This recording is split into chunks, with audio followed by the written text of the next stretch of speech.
नमस्कार।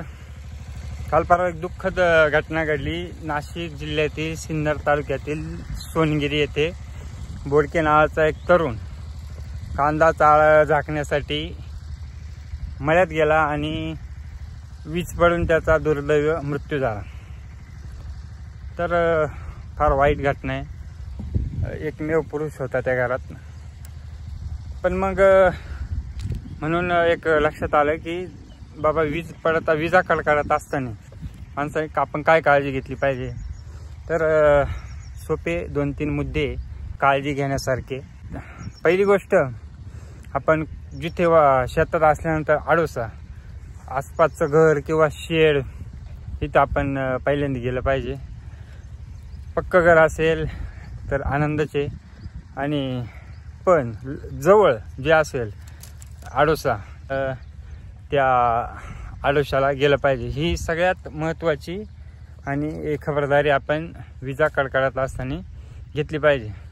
दुसरी गोष्ट अशी, जिथं आपण शेडमध्ये जरी बसलो तरी लाकडावर किंवा प्लास्टिक अशा कुठल्या तरी ऑब्जेक्टवर असं बसलं पाहिजे की आपण डायरेक्ट अर्थ होणार नाही, जमिनीला आपले पाय टेकणार नाही आणि जमिनीपासून आपला संपर्क जमिनीशी होणार नाही, आणि अर्थ झाल्याशिवाय आपल्याला झटका लागत नाही जरी वीज पडली तरी।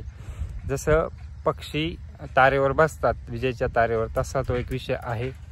दुसरी गोष्ट, 4 व्हीलर असेल आसपास तर 4 व्हीलरमध्ये बसणं कधीही चांगलं, कारण 4 व्हीलर अर्थ होत नाही, टायर असतात रबरी, त्यामुळे तो एक चांगला पर्याय आपल्याला लपण्यासाठी आहे। पाण्यापासून शक्य तेवढं लांब आपण असलं पाहिजे, कारण पाण्यामध्ये आसपास कुठे वीज पडली तर तो करंट आपल्याला झटका बसू शकतो।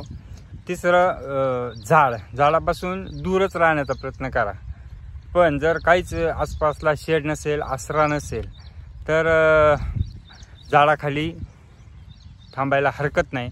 पण झाड जर 5 झाडं असतील तर त्यातल्या सगळ्यात कमी उंचीच्या बुट्ट्या उंच झाडापासून दूर राहण्याचा प्रयत्न करा। आणि जर झाडं नसतीलच, एकच झाड असेल तर त्याच्या खाली थांबायला काय हरकत नाही, कारण मोकळ्या ठिकाणी आपण एकटा असल्यापेक्षा तिथं दुभांगून जाणार। मेन म्हणजे विजेच्या खांबापासून दूर राहा आणि मोबाईलचा वापर 100% टाळा। जिथे आहे तिथे थांबा। कच्च्या आसऱ्यापासून पक्क्या आसऱ्याकडे धावत जाण्याचा प्रयत्न करू नका। आणि जर काहीच नसेल, एकदम मोकळं प्रटांगण असेल तर दोन्ही पाय जुळून एकदम गुडघ्यावर हात ठेवून एकदम शांत बसा।